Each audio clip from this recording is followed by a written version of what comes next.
Maapektuhan ba ang pag-uwi o ang pagbalik ng isang OFW kapag hindi siya nakabayad sa mga OLA? Tara, pag-usapan natin. Pero bago ang lahat, please subscribe po, lalo sa mga newbies. At sa mga legit solid subscribers ko po, marami pong salamat sa patuloy na pag-support at pagtangkikilig sa ating channel. At pakihit nyo na po yung like, share, at yung notification button para updated po kayo sa mga videos na ginagawa natin dito about sa online lending apps. At paki-like na rin po yung ating page, yung online reviews, scam and modus, at yung sa aking TikTok account, Janitor TV. At simulan na po natin. Sir Johnny, good day po.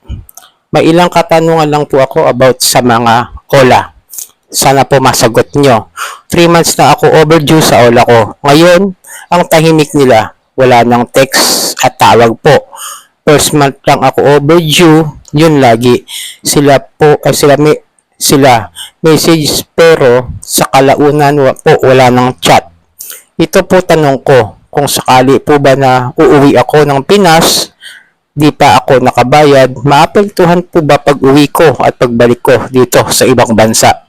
Di ko na kasi sila binayaran kasi sobra sila mangharas, pati lola ko na atak sa high blood dahil sa panghaharas nila. Sana po masagot niyo po. Maraming salamat. So yun, maapektuhan daw ba yung kanyang alis at pagbalik sa ibang bansa?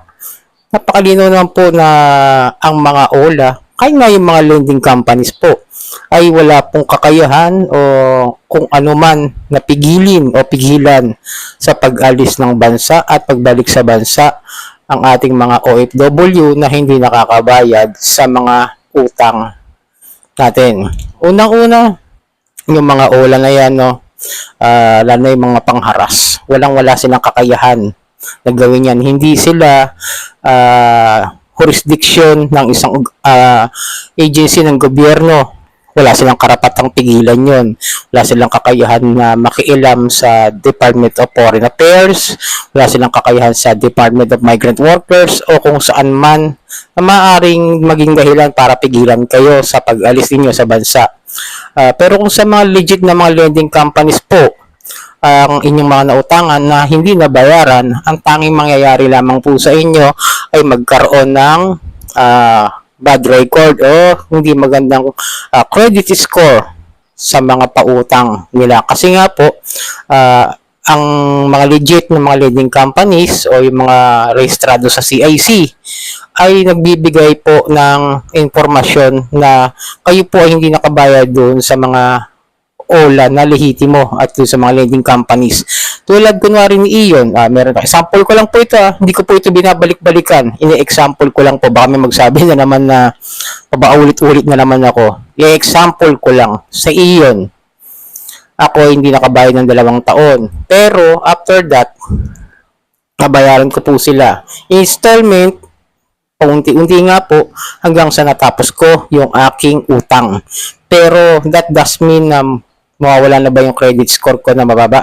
Medyo, ano na po yan, magiging fair na po yan. Pero, pagkakaalam ko, kung hindi ako nagkakamali ng mga ilang buwan, magiging fair na po ako sa kanila.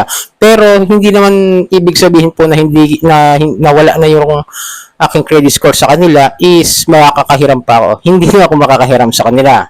Ngayon, sa mga OFW po, papayo ko na rin po sa inyo na kung sakasakaling kayo may balak mag-abroad o mag-abroad, ingatan po ninyo na huwag nyo pong ilalagay yung mga number ng mga employer ninyo dyan sa mga cellphone na mayroon kayong mga OLA.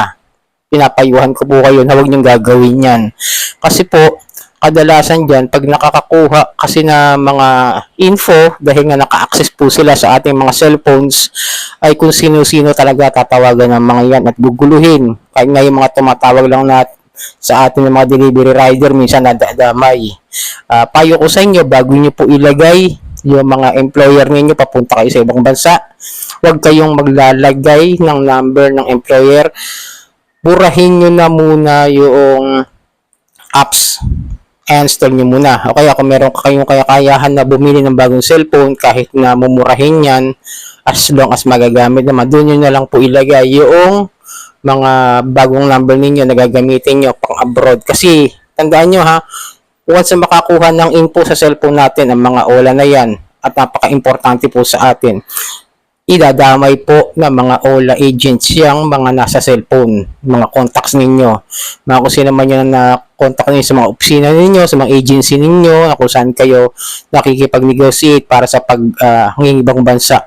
Sana po maanohan nyo, no?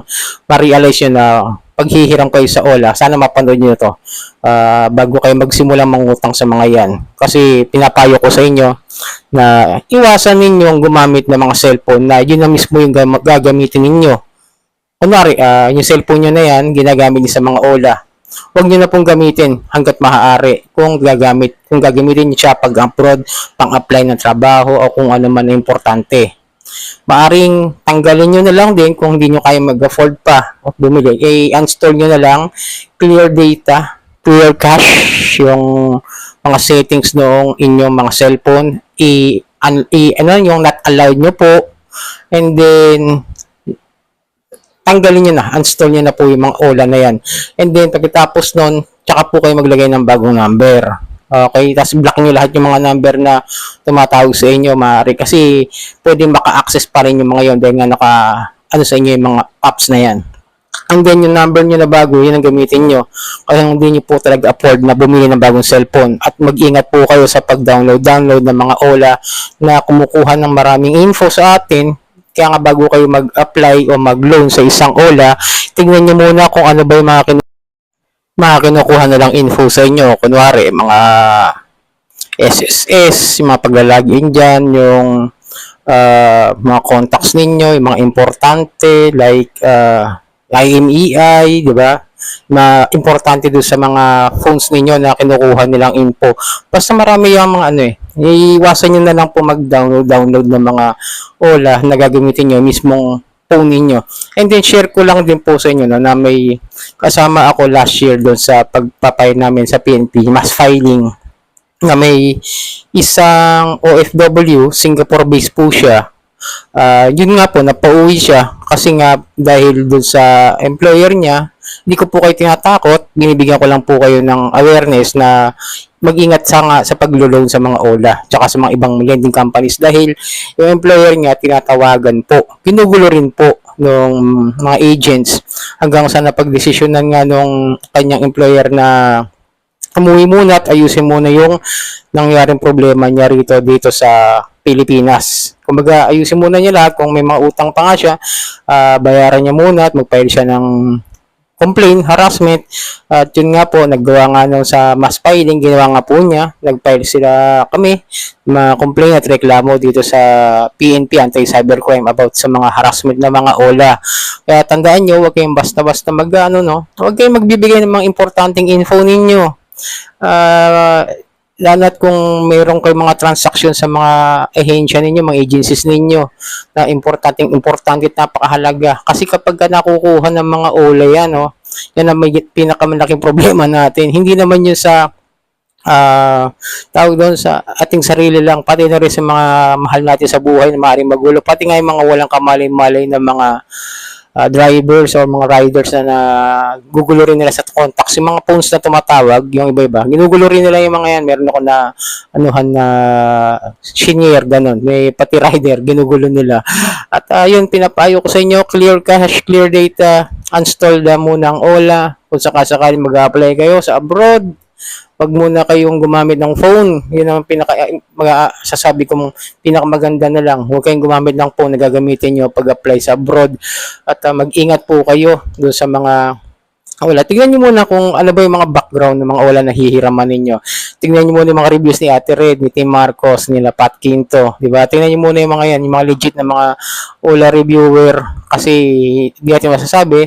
At kung sa akin naman, makakatulong yung mga pagsasabi ko sa inyo na huwag kayong basta-basta hiram ng hiram sa mga OLA na yan. Sana mapanood nyo muna to bago kayo mag-apply yan sa mga OLA. Kung kayo mag-abroad man o mag-apply ng trabaho, napaka-importante po na huwag nyong ilagay yung mga contacts ng mga employer ninyo. At mag-ingat po kayo sa mga manggugulat, mga haras sa inyo. So yun, ito ang inyong lingkod ka, Johnny ng Janitor TV. Ito ang Johnny Depp, usapang utang, usapang OLA. Sana nakatulong po ako sa inyo.